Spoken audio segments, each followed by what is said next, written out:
Yeah. You know? That reminds me of I don't know. at local grocery store, one cashier lady, she's got gloves on all day and she's checking people, or like she's scanning things, going like that, and then wiping her nose and scanning like that. And like, gloves ain't Taking saving dollars. Yeah.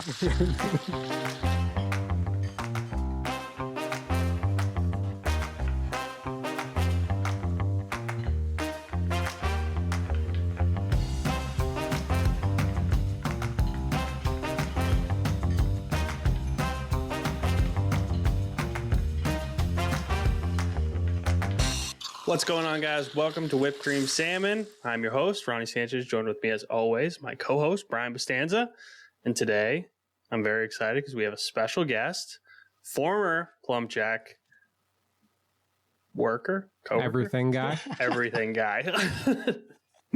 Matt Corella went on to do a bunch of cool shit in Mexico City, staged at some cool restaurants, worked at 6 Test Kitchen in is it in Paso Robles? Paso Robles, yeah. Mm-hmm. Started in some guy's garage, later opened up a brick and mortar location and was awarded the first Michelin star in San Luis Obispo. Let's go. Right? The guy did his research. This is impressive. Welcome to the show, buddy. I love it. I love it. Happy to be here. Glad to have you on. Hell yeah. Yeah. Thanks for coming on. That's awesome. I want to hear more about that. That's new to me. Drop some knowledge on me about the Michelin spot. Yeah, it was kind of crazy. So, well, I guess after I left Plump Jack, I went down to Mexico and staged at a few spots down there. And really the goal was to we'll get back to that. Yeah. The goal was to get into like a bigger city after those stages. So just kind of like trying to challenge myself and then get into a big city and get into the scene there. And actually, when I was down there, a guy in my hometown, Rio Grande, Central Coast, California, was opening up a spot. He worked in San Francisco all over for like 10 years.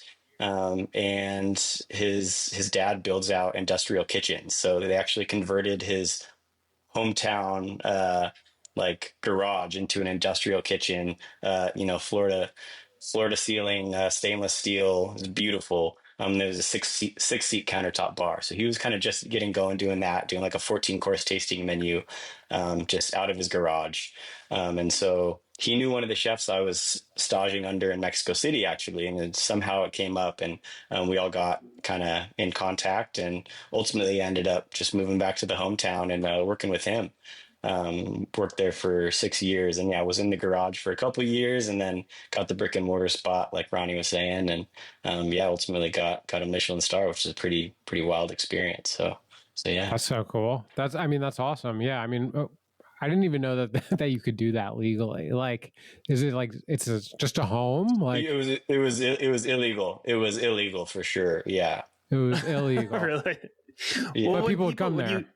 When you hear garage, like at a restaurant in a garage, your thought of what a restaurant in a garage versus like the reality of what I've seen from the pictures of that place. Yeah, spider web. Wild. Like that place is like, it looks like a Michelin star restaurant in this guy's garage. That's awesome. Yeah, so it was rad. And it was illegal and it did get shut down. So this was right before I started. There was another kind of sous chef or other employees. It's just a head chef and then, one other cook.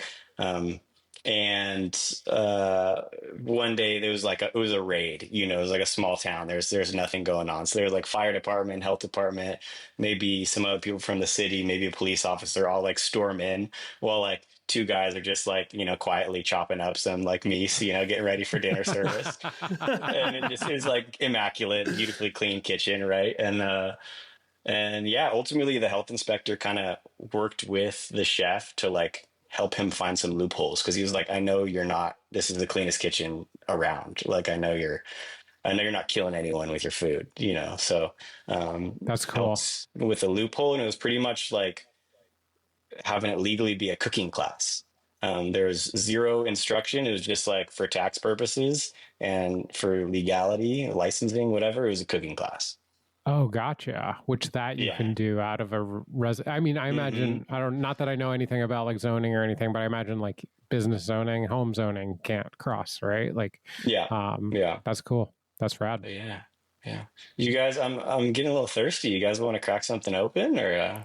Oh, you beat Read me my to it. mind. Yeah, absolutely. What do you got over there? What you drinking? The world famous Modelo. Modelo. Oh, Yeah, it's Very Mexican nice. Gatorade. I'm drinking some Thai Gatorade, a little sing hot for me. Well, now I feel like I should have gone with my Pacifico, but I got a Fancy Ronnie coming back. I know I got a Highland Brewing out of Asheville, North Carolina. It's a little Pilsner. So, cheers, boys. Good to have you on. Good to see you again. Cheers. It's been so long, dude. It's been a while. Yeah, I almost went to the store and grabbed a PBR just for Tahoe's sake. For old time's sake. For Tahoe. I got a lot of Modelo, yeah. They don't sell Fernet around here. I've been looking all over the place. I haven't seen a single Fernet bottle. Actually, my the spot that I'm working now, right next door, is a bar, and one of the guys that I work with, I went over there for my break, and he ordered a Fernet. I was going to be like, just have a beer.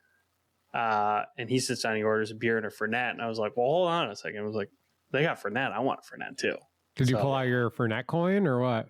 I wish I had a Fernet coin. I don't know. I don't know the significance behind the Fernet coin, but I want one. Wait, you pull it out and then everyone at the bar has to do a shot of Fernet? Is that how it works? I don't know. I think they just they just think you're really cool for having it. Oh, how do you get it? Someone has to give it to you, right? It's got to be like a rep from Fernet that gives it to you. I have no idea. I've talked to some legends that know all about it, and they got multiple coins, and they have booklets, and the whole They're thing. very proud of their coins, yeah. For sure. And it's like, I mean, you're just clearly an alcoholic. Like, let's just be real about this. It's a gate kept secret, I think. Well, however they obtain them. So at PJ's, there was a time where we were like, PJ's was awarded something from Fernet for like selling more Fernet than anybody, or like actually, but purchasing more Fernet than I was going to say, it wasn't being sold in the region. And then upper management was like, it basically put a spotlight on like how much Fernet, and they're like, wow, like how much do we sell? And they're like, well, actually, we don't sell that much of it, but we're buying a ton of it. Yeah, that went into the negotiations at the end of the night when the bar line's trying to work something out with the bartenders. Mm-hmm. Absolutely, yeah. It was just the restaurant that was consuming it themselves, getting high on their own supply, if you will. So then it was like we had a meeting. They're like, "Look, guys, you can still have shifters, but you have to have anything but Fernet." They're like, "Try to diversify a little bit, please." And that's when the Jameson stock started going up. Yeah, I'm sure. So Matt, what are you doing now? You got away from hold on, before even that, you shifted at some point from being, I guess, the sous chef at Six Test, and then you became like a sommelier there, right? Yeah, so I really did a big switch, and really I've been like interested in wine for a long time, even like so right before and after my stint in Tahoe, I did a wine harvest. So I was actually just thinking about like that time. And my brother-in-law has a winery in the Sierra foothills, pretty close to Tahoe. And actually, when I moved out of Tahoe, I went directly to the winery, worked the wine harvest, and then on the drive home, I staged at a place in Berkeley, like a Mexican restaurant. So my car is just like packed with my whole life, and I'm parked in some parking garage in Berkeley, doing my 13-hour stage. And then, yeah, so just have always kind of been into wine. Once we hired a somm when we opened the restaurant, and I was just really kind of working with her on meeting with all the distributors and tasting the wines, and was just really interested in that. And ultimately, like, she didn't work out for us. And, I'd kind of been like learning under her and just following along and learning on my own. And when she didn't work out, the chef and I kind of had a talk, and I was like, I'm down to give it a go. Like I'll start going through the quartermaster sommelier certifications and doing that. And so definitely didn't know what the heck I was doing at all for a long time, probably the whole time. But kind of went just head in and, did a lot of studying and drinking, and kind of ended up, getting the certified sommelier certification, which was pretty cool and challenging. And then, Cool. yeah, did that probably like 3 years at that restaurant. Was like the wine director and Psalm. So I was doing nightly wine pairings. It'd be like a 14-course meal. We do like 6 to 8 wines or sakes or beers paired with it. So it's kind of rad, especially when I had like worked with that chef as the sous chef for so long. When you know how a chef thinks and you know what they're going for, with that chef mindset, being able to like pair wines like with that knowledge is super helpful and just really fun and cool and like kind of a unique experience. So yeah, that was kind of how that all happened. And yeah, Was there like a uncomfortable transition period ever where it was like, now you're the sommelier, but there was like maybe some prep that still needed to be done, and they're like, so yeah, actually the whole can you get that done too? for 1 year I was still the sous chef and I was the som. And then at some point it was like, look, I'm doing both jobs like 70%. You know what I mean? Like I just need to set some boundaries. And then we like had to talk. And then I just kind of stopped prepping. But then I would do family meal like a good chunk of the time, probably, 3 out of the 4 days. It was only open 4 days a week, that restaurant, which is rad.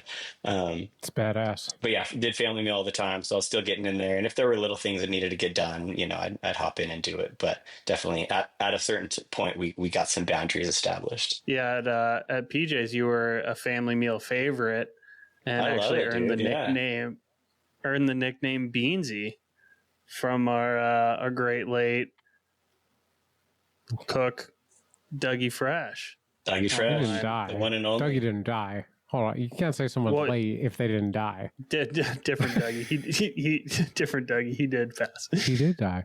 Yeah, I was one of the other cooks there. Oh, Older guy, okay. a deadhead line cook, but Never met him, huh? yeah, tragically, but yeah, good dude. Shout out Dougie. But yeah, he named Matt Beansie because he cooked up some good beans one day. I swear it was just some black beans that I threw some hominy into and a little Mexican oregano and that was it. But it blew his fucking mind out, dude. He loved those beans. It was He was fired up. he's fired up. Yeah. Yeah. Are you Mexican? Yeah. You like cooking Mexican, it sounds like. Yeah. I mean, honestly, I was thinking about it earlier. Like at home, I really don't cook very much Mexican. We have so many taquerias. I mean, Ronnie, you spent some good, or you grew up in Southern California, right?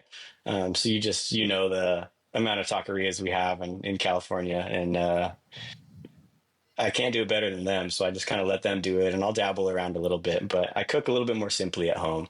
Try and like cook as good of a meal as I can with creating as few of dishes and mess and effort. So that's the challenge that I go for nowadays. Definitely. Yeah.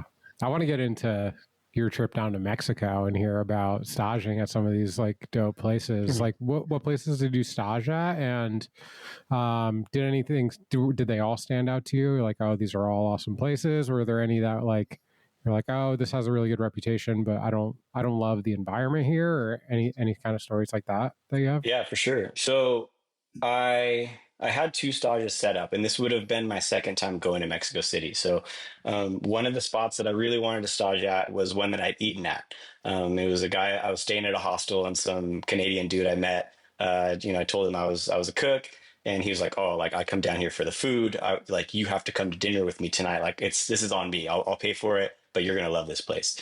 So he takes me to this place. It's called Maximo Bistro, and it's not even like a super fine dining. Like it's a la carte. It's just everything is just really good and like high quality ingredients. And it's a Mexican chef, but he spent some time in the U.S. working in some like kind of French restaurants, and so it's a trip. It's like obviously Mexican ingredients and a lot of Mexican techniques and culture, but then also like brown butter and Parmesan cheese and olive oil, like incorporated with these Mexican ingredients too. So there was this one dish. It was a brown butter risotto with some like, local crab, not from Mexico City, but off the coast. Like a crab brown butter risotto topped with like like a brown mole. I don't remember what type of mole it was, and there's Parmesan cheese on top of that. And it was just like the most fusion-y thing ever, but so much umami, just ridiculous. So that was like the most standout dish. It was that meal blew me away, and ultimately wanted to go back and work there, and reached out, sent this big ol' like Google Translate English to Spanish email to their team in Spanish. They respond in English, and and Do they speak English in the restaurant, in the kitchen? so a lot of the cooks didn't. Like one or two of them did. My Spanish is pretty good, and it's kitchen Spanish is good. You get me like on the street talking politics with someone, and I'm useless, right? But like kitchen Spanish is good. Um, but pretty tough chef. Like he was just no bullshit, and like he didn't feel bad for me in any way. Like it's especially like he had been deported out of America like 3 times. So he's like, you're cool, you're welcome here, but fuck your country, like fuck America, fuck Donald Trump. So it's kind of like, all right, cool, yeah, like, we can get along. But I like that. but yeah, it was challenging, and I think a big part of why it was challenging is I was backpacking around Mexico for 2 months before I did this month-long stage, and I would recommend to anyone to do your stage before you backpack and party for 2 months, because you really don't want to go and work 6 or 7 days in a row for 15-hour shifts. So that transition into that lifestyle from just being free, like not wearing shoes for like a week, to just getting my ass kicked was a challenge for sure. But yeah, cool experience. Was able to work a lot of the stations, which was pretty cool. And then also go to the market, which huge Mexico City market. You go at like 3 a.m. and it's just miles long, So dope. and like miles of mountains of carrots. And then you get to another area that's like mountains of like just everything, onions. And then you get to the fish market, and it's just like miles. But the chef has like specific people he's got relationships with, bobs and weaves through like thousands of options to get to these specific vendors. And so that was a really cool experience. But yeah, That's cool. Let me try something on you. So I kind of think that like in the States, we have like, there are, of course, if you go to like high-end restaurants, particularly like a Michelin-star spot, like you're going to get really good ingredients and produce in particular, but also meats, obviously. I find that outside of like the high end and like the farm to table type sector, like I think the food system is just garbage. But I think that when you go to like other places, a lot of other countries that you would consider like poorer countries, that the food system is just like really good. Like the person who's slanging tacos in Mexico City, I bet has better ingredients than a lot of middle of the road restaurants in the United States. Do you think that's true? for sure. Yeah, totally agree with you. And it's just different, right? Like there's no US Foods or Giordano's or Cisco in Mexico City, right? Like everything's coming in just in a no label van, from just someone that's got a small little, or that's just their plug. They got their fresh herb guy, or their lettuce guy. And they just come in, and I don't know where they're from, but nothing's all coming together. Everything's coming in, just through their own little individual connections and sourcings. And It's interesting. that's like a nice restaurant that. When it's all far less processed at that point too, Yeah, But totally. I mean, if you were to look at some more chain spots or lower end spots, they might have different processes to get there. So I can't really speak to that, but I think so. I think you're right.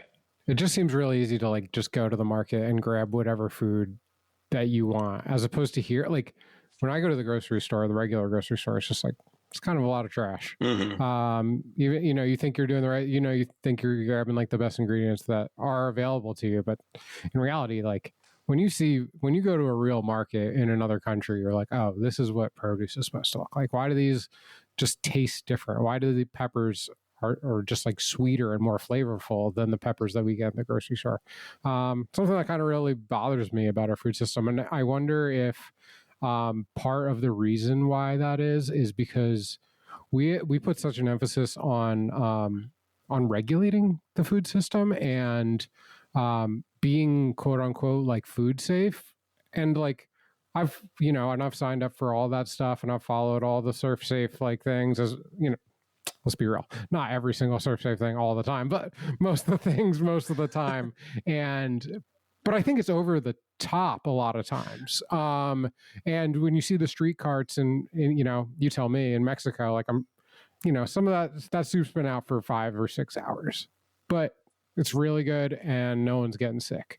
And maybe if you're like, I don't know, I guess the 85-year-old man who's could get sick because he has a weakened immune system or something. But for the most part, most people just eat the food and they plow on, and that also like aids in their ability to like fight off disease and stuff. And I just feel like we're in just like such a weird like sanitized world where anything can make an American sick. And not to mention that like everything's watered down and not even that flavorful.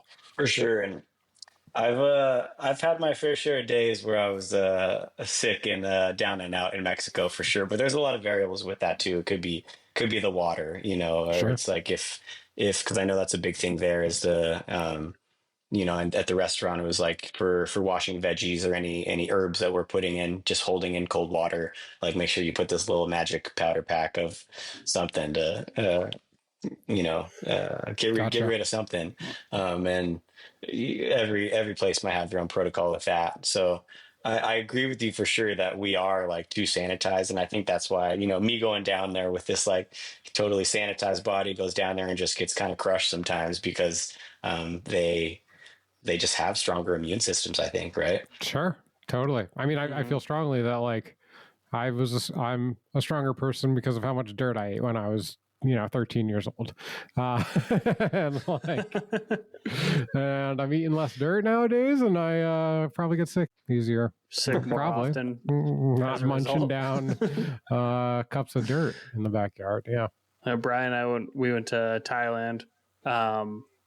We ate plenty of street food. We didn't get sick, but there was some things where like, well, maybe we're going to avoid the bowl of minced pork that's sitting in the sun. Sure. Just maybe be wise about what you do and don't eat. That goes a long way too. But also, like, I think also the surf safe kind of like regulation just like limits the amount of dope stuff that's around, right? Like when we were in Thailand, like there's just so much like dope. Like one person who doesn't have that much money was scrounged enough to get a street cart together and is just making awesome food, and it's just on the corner. And then 20 feet down the road, there's another person making something really dope. And I mean, there are like curated like food truck areas in the States, but like we don't have that like raw like street food like they do in other places. Like you can get a hot dog in New York City and stuff, but like that's not the same as having like a row of tents that are all cooking something that's interesting and new that you've never tasted before. I don't know. I think the overuse of gloves in the US now is just like way out of control. We're like, dude, when we came up like working in Garmo, like we didn't wear gloves like tossing salads. Like you were just had clean hands. You wash your hands a lot, and okay, maybe now I can be like, yeah, maybe put on a pair of clean gloves for each salad, but it's super wasteful the way that a lot of restaurants use gloves now. And I've been in a couple restaurants more recently where even prepping veggies that are going to be cooked, and then someone comes by and they're like, hey, put some gloves on. It's like, that's odd. I mean, why? Why do I need? I just think unless they've updated like what is required, like I just always thought that like surf safe rules were like if it's ready to eat, then you should be wearing gloves. But like that is the regulation in North Carolina. I think that, I don't know, somewhere people have just gotten this idea that you need to have gloves on all the time. Yeah. And I would argue to say that you'd be way better off just washing your hands. Sure. Yeah. Rather than just like, because what happens is the same person is just like not going to wash their hands and then puts gloves on and then are like working a 6-hour shift and not changing those pair of gloves a single time. That's yeah. It gives you this like false sense of security that like your hands are clean, but the gloves are filthy.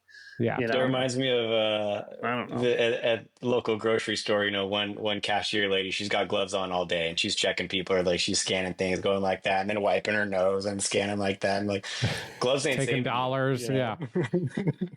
Are those gloves for you or me? Like what? Right. Those crazy gloves that have like 2 inches at the end of each finger that are sticking out, and they're super flat. They're like plastic yeah. bags. They What love are those. those? At the grocery store. Oh, Those things are the worst. No, the worst gloves are the vinyl ones. Like they're not the latex, and they're not the what's the other one? Nitrile. But they're like they just like don't stretch. They're like I think that's the one I'm talking about. Yeah, and they're like no, the ones you're talking about, they're like grocery bags basically, where they're just like completely flat. Pretty flat. Yeah. Those are worse than the vinyl gloves. The vinyl gloves, I remember at PJ's. I mean, was it at? No, this was actually was at Moody's when John Howard, who was the baker at PJ's, was then working at Moody's with me, and he was the one that was placing the orders at the time, and he was only buying these shitty vinyl gloves that just like. They're the worst. My hands sweat like crazy in them. They don't stretch. They're impossible to get on because they just rip. And I told him, I was like, we got to stop ordering these. Just get me regular gloves. And he was like, he was like, oh, after a week or two, you won't even notice the difference. I was like, fucking bullshit. I won't notice the difference, dude. It's like wearing a trash bag on your hand. It's so loose. It's like, I'm not fucking wearing these anymore. John Howard. Yeah, shout out John Howard. You worked with John Howard, Matt? I did, yeah, for just a couple months. Yeah, he was there just for a little bit, and then did he go right to Moody's or? I don't know. I think he was unemployed for a while. He went off the deep end a little bit. Yeah. He was a private chef, which is there you go. Which is code word for I'm unemployed as a chef. Yeah. He was always trying to get me to do that. Is it called Hey Chef or something in Tahoe? It's like a group of like I don't know, some cult that he was in that would go do events sometimes, He was trying to recruit you to it? Right after Bible study, that's obviously. Funny. Maddie, what are you up to these days? So I mean, for work, I sell wine corks to wineries. I'm in wine country, so kind of a random job. Loosely connected to like the wine experience that I have.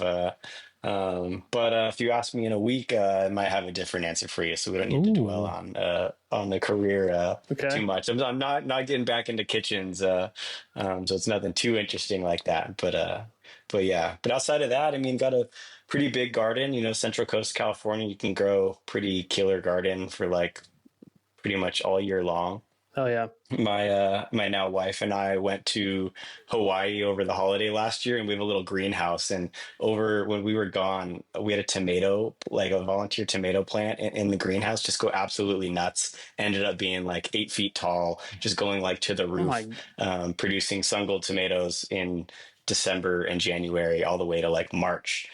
So holy shit. Pretty wild. Yeah. So that was by accident, but this year we'll be kind of like strategically trying to like kind of get some summer crops going. That's awesome. Should be kind of rad. But how much do you think most of the food that you'll be able to eat like this summer will be out of the garden as far as produce goes? You still get onions and garlic and stuff. Yeah, I mean, I got some onions going. Haven't harvested any of those yet, but lots of squash, lots of tomatoes, kale, Swiss chard, a lot of lettuces. Just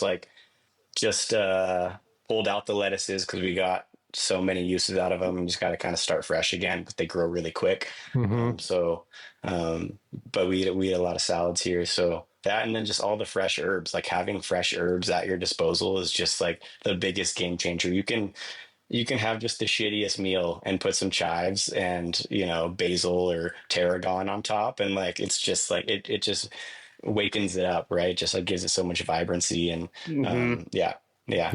100%. I mean, anyone that you don't even need much land or room or anything, right? Like if you just throw a couple pots on your front porch, wherever that is, like herbs are one of the things that like they're super expensive if you go to the grocery store to buy. And it's so easy to just leave them there and water them once in a while and have fresh herbs all the time. It's definitely something that we always try to have. We got some basil though, just been going nuts. Chives have been like the biggest, the best thing that I've planted, because you buy chives in the store, they're limp by the time you get home. They're limp like by the time you get to your fucking car, Horrible. right? Yeah.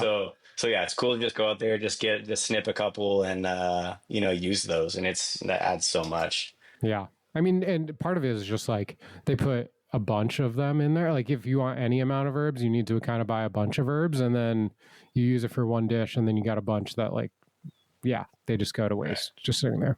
Also, the chives that you get in grocery stores a lot, they come in that like little tiny clamshell. It's like a little rectangular clamshell, and they fold them up and like smash them into there. Yeah, it's awesome. So they're already bruised and broken before you even open the package. What is that? But honestly, I think that's the best case, because the other option, what we have here, is there's like a rubber band that's just like wrapped around them like 5 times, just suffocating the shit out of them. Oh yeah. So they're just dead in the middle, and you got 2 little sides of chives to work with. Could just get the tube, just get the tube of cilantro. You never got that? Ronnie's a big tube cilantro guy. The cilantro paste.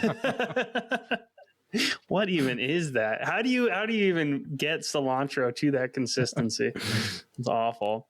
My girlfriend grows a lot of herbs and I don't know, all kinds of stuff in our little garden here, but the basil definitely does the best. We had a bunch of basil, Thai basil, thyme, and some rosemary, but the basil just goes nuts. And I love having Thai basil in hand. It's just so fragrant. It's awesome to have. She's gonna hear this and be like, let's move to slow.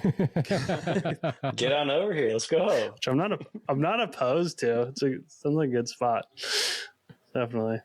Brian, are you still going down to Mexico? Yeah. So I'm going at the end of October, early November. I was going to be in Oaxaca for the Dia de los Muertos, the day of, I guess, on November 1st, and then probably gonna spend 4 days there, and then hopefully another like 6 days in City MX.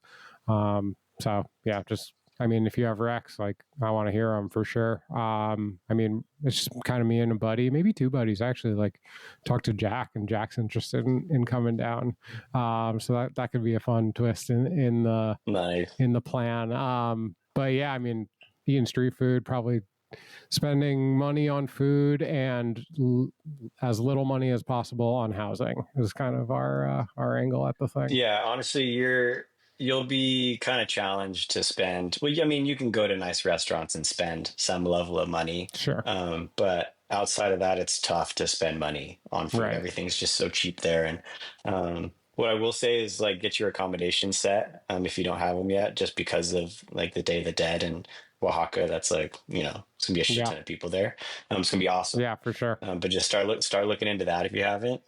There was a really good, I'll have to look it up, but you could probably look it up. It's like a famous, like suckling pig street taco spot that only opens up like a couple nights a week. And they have like the crumbled chicharron that you put on top. Like the options are with chicharron or without chicharron. And then they got one salsa. It's green and it's spicy and it's fucking delicious. And I actually went there after, Enrique Olvera has a restaurant there. I forgot what it's called, but I went there with my now wife, girlfriend at the time, and she was actually pretty sick. So I had almost 2 full tasting menus at that restaurant, and it was our last night. And I was like, I got to check the box on the suckling pig taco spot. Like we have to go.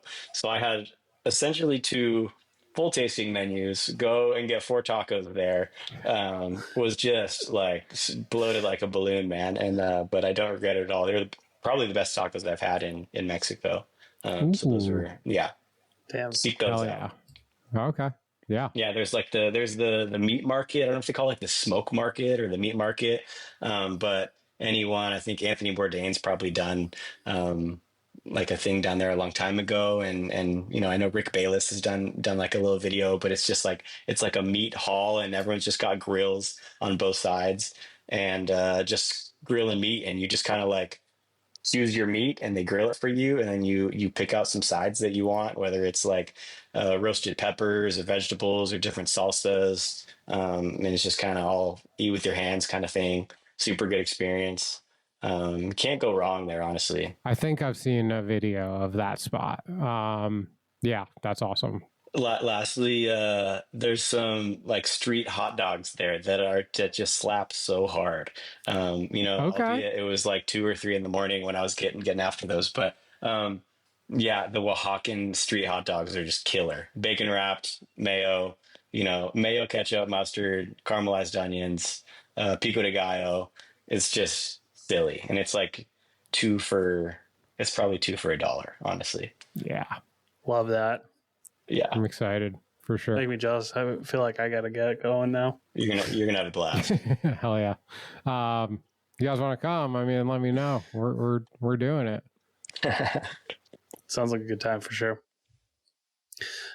Beansie, do you fuck with the animals? I've been known to fuck with animals. Yeah, I lately. Typically, it's been on Tuesdays. Tuesdays, I get this kind of itch that, like, damn, like, I'm about to learn something really cool about animals. So yeah, I don't know if like any of you guys want to kind of like start it off and teach me something new about animals. This is why I wake up in the morning, you know. Let's go. I was so excited to hear that you listened to the podcast. It's the Whip Cream Salmon Animal Fact of the Week. For people who want to know more about animals. And don't know much about animals, but would like to know more. Yeah. Also. What you got, Ronnie? Are you familiar with the mantis shrimp? I know regular shrimp. Tell me about the mantis shrimp. Do they prey? They have the they have the fastest strike in the animal kingdom. They punch their prey, and they actually punch so quickly that it boils the water around their appendage as they strike. It's a fire punch? It's a fire punch. Shrimps don't have hands. What does a punch mean? This one does. It does? It's a result of it's called cavitation, and a mantis shrimp strike with extreme speed, creating a low pressure zone around their appendage, causing the water to vaporize, called cavitation. It makes the water boil around their punch. That's badass. Spicy appendages. Shout out mantis shrimp out there. Love it. Hell yeah. That's awesome. I got a couple hippo facts. Hippo facts? I like Yeah. that. You guys fuck with hippos? I'm about to. Hippos, I got a couple here. They can open their mouths 180 degrees. Did you know that? That's almost as much as you. Check that out. Wide mouth. They can also run 40 kilometers per hour. How many miles is that, Ronnie? Miles per hour? I don't know. You're the one that usually has that 24.9 miles per hour. 24.9. That's fast, right? I mean, Very okay. fast. Also, they weigh a ton, 2,000 pounds, going 25 miles an hour down the street. It's a car. It's very fast. That'll fuck you up, y'all. Neighborhood speeds. With a hinge mouth, bite your head off on the way. I don't think they run with their mouth wide open though. School zone. Yeah, what you got, Beansie? All right. Let's. You guys familiar with glass frogs? Glass frogs. Glass frogs. I'm not. No. Cool. So No, send it. found mainly in the rainforests in Central and South America, especially Costa Rica, Panama, Colombia, and Ecuador, known for their bizarrely transparent undersides. You can literally see their hearts, livers, and intestines through their bellies. So it's literally, you know, you look at the bottom of a frog, you actually look it up, because you just see everything inside of them. It's translucent skin on their Ooh. underside. That's crazy. It's That's pretty wild. crazy. I always try to think like, what evolutionary like problem were you trying to solve that you were just like, I'm going to be clear in my belly. Something. Didn't work out for many other animals, but yeah, worked out for you. Yeah, it was maybe sort of getting mates, you know? You can show them. You're trying to blend into the camouflage to the water. Oh. Water's clear? Water's clear. Just didn't translate to the rest of its organs. Yeah, the guts are not, so. No. Okay. Great fact. Love that. Glass frogs, everyone. Brian, what's next for us? What are you? Idiot. You stupid idiot. I'm an idiot sandwich. You're an idiot. Of all the idiots, you stand alone. It's the idiot sandwich. Idiot sandwich. Hell yeah. Yo. I got a good idiot sandwich.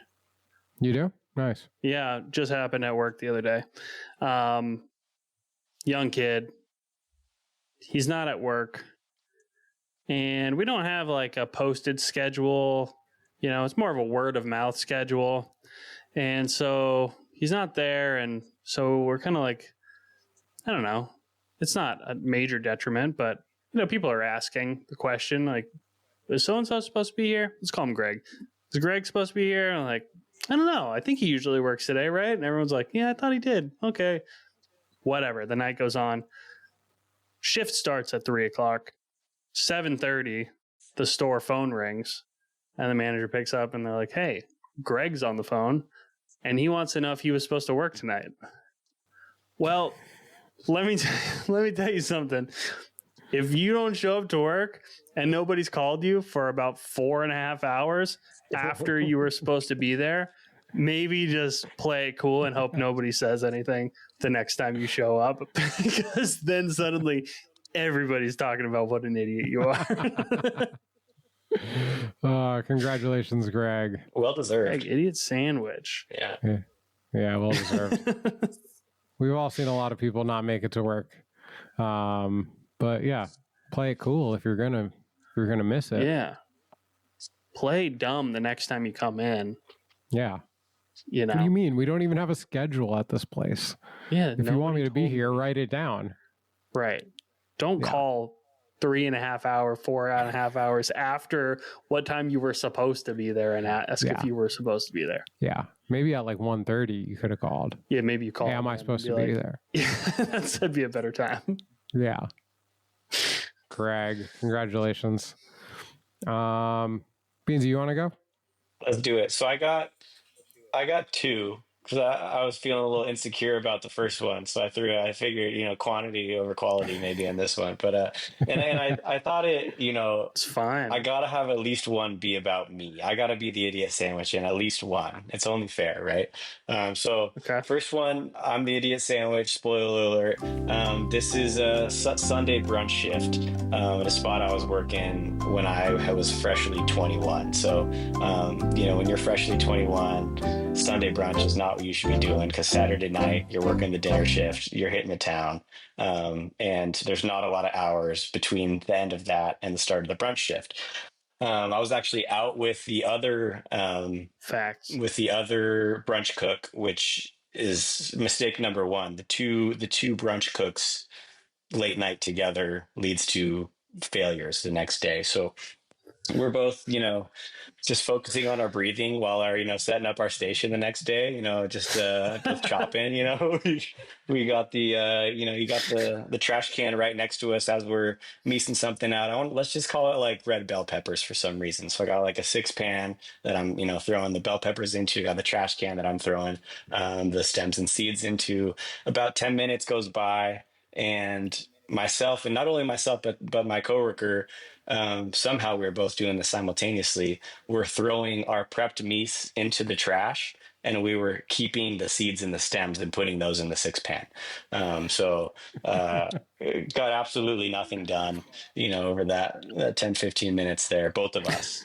So idiot sandwich to both of us for accepting the brunch shift, really, is what it is. Shouldn't have taken that shift. We've all done that. We've all done that on like some level of like, oh, I started prepping this thing. I have 2 bowls going. I'm peeling something into another bowl and I start mixing them up. And yeah. It went on a little too long. I'll say that. You have a half pan full of watermelon rinds and all the watermelons in the trash. Right. God. Yeah.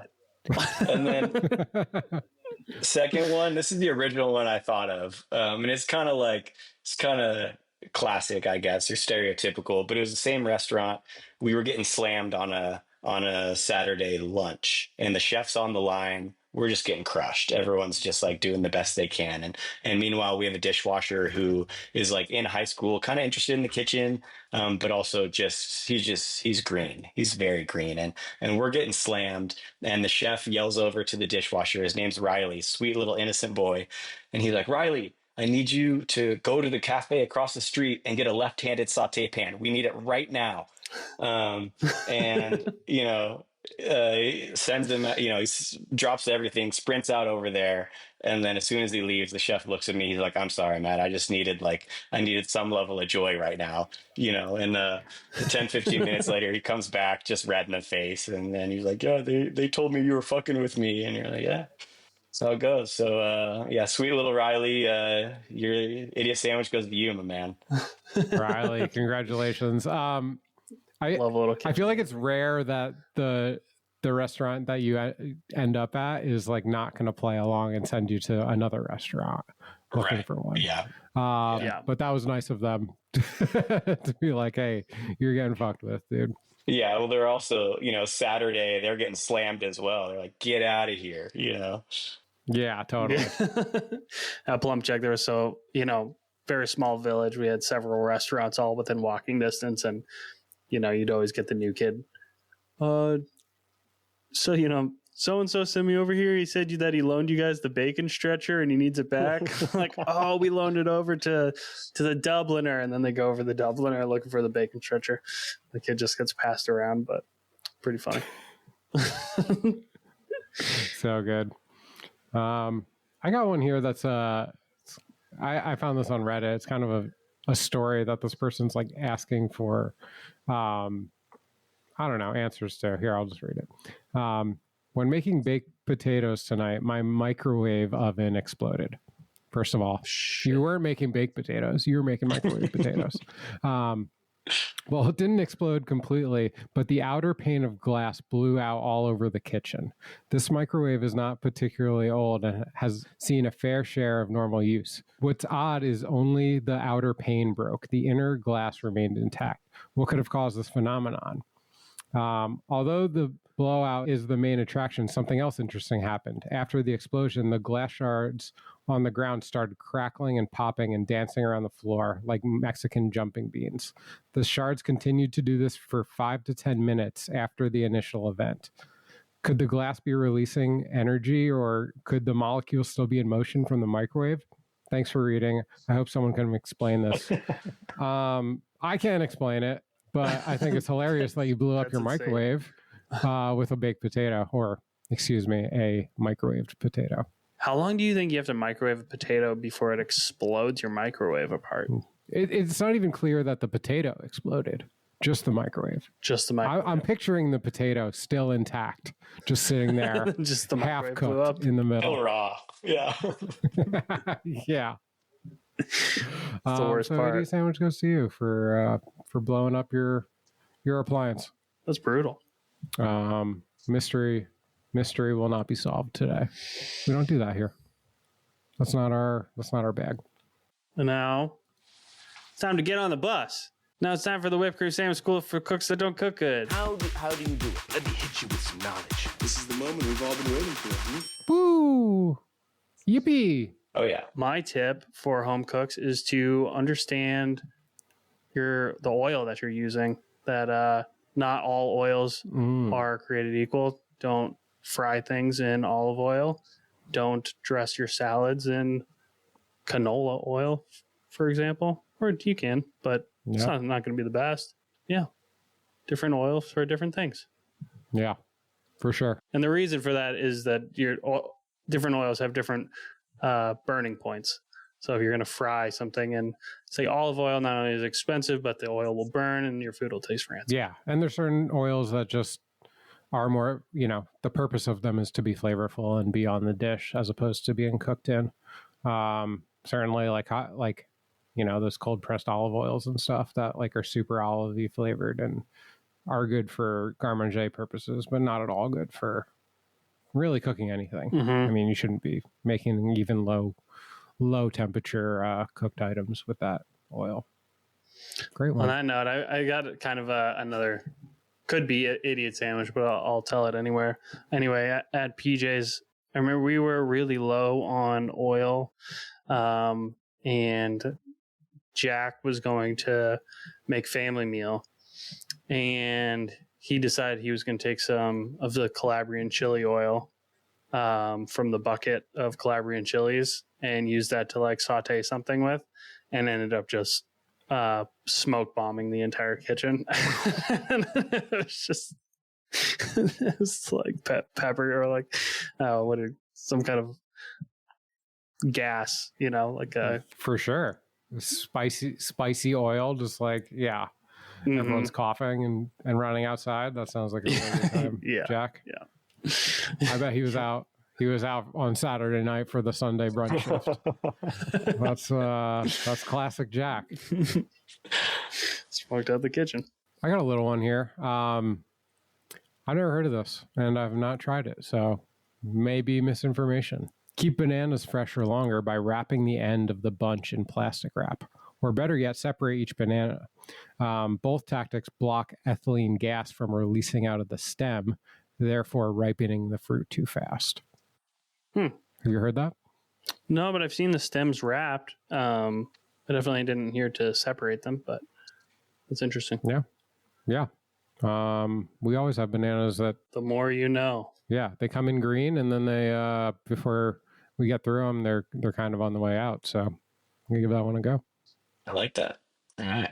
This is kind of like a newer something I've been doing with cooking is using lemon rind. So obviously like lemon zest is something that we've all just used a lot. It's kind of freshness at the end, or maybe some marinating chicken and whatnot. But I've just been peeling lemon rind, and I'll just throw it in. If I'm doing rice, just throw it in the rice water, just kind of season it up like that. If you just want the flavor, or you'll peel it with the vegetable peeler, and then you just kind of like fine mince it up and then throw that in with the rice. Or I did cauliflower rice a couple weeks ago, and just with like 2 whole lemons peeled and then diced up the peel adds a little texture to it, because you do get a little kind of like toothsome bite, but then also just like all that kind of like vibrant kind of lemony flavor, which is really good. So nice. So yeah. Oh yeah. Use your lemon rinds for just about anything.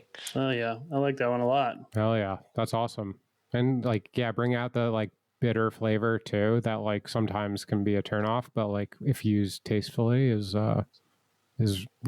can be really helpful to balance out a dish. That's awesome. Yeah, we're pro bitter on this podcast. Yeah, for sure. Cool. I'm a big broccoli rabe guy. I'm a big broccoli rabe guy. Vegetable. Yeah. Fuck yeah. Love it. Beansie, thank you so much for coming on.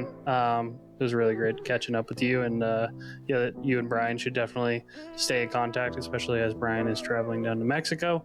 I'm sure he's got some good questions for you, and love to see you soon, dude.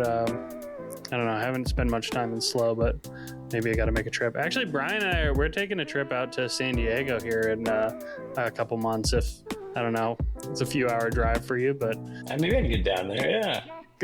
come and meet up with us. That could be a lot of fun. Dude, you should come to this baseball game with us. We're going to a Padres-Dodgers game. Love it. Yeah. Yeah, keep me in the loop. It's a couple hours away. See if I can make it happen. Hell yeah. But yeah, thanks for having me on. Yeah, I mean, this will be going on my resume as early as tomorrow morning. So stoked to, get the experience, talking to you guys. And I'll probably be needing some reference checks out of you guys in the coming months. So yeah, this is big time. Yeah. You're a natural, and we're happy to welcome you into the biz, Love it. I'm not not the least bit sarcastic. So you guys can follow us on Instagram at Whip Cream Salmon Podcast. Shoot us some DMs. Send us your idiot sandwiches or tips. And then you can email Brian at whipcreamsalmon@gmail.com for the same reasons. And you can find Beansie on his Instagram, I'm sure, as well. You got a plug? Anything you want to plug? No plug. Anonymous plug. Oh yeah. All right. Yeah, thanks for coming on. Peace out, y'all. Stay creamy. Stay creamy, y'all.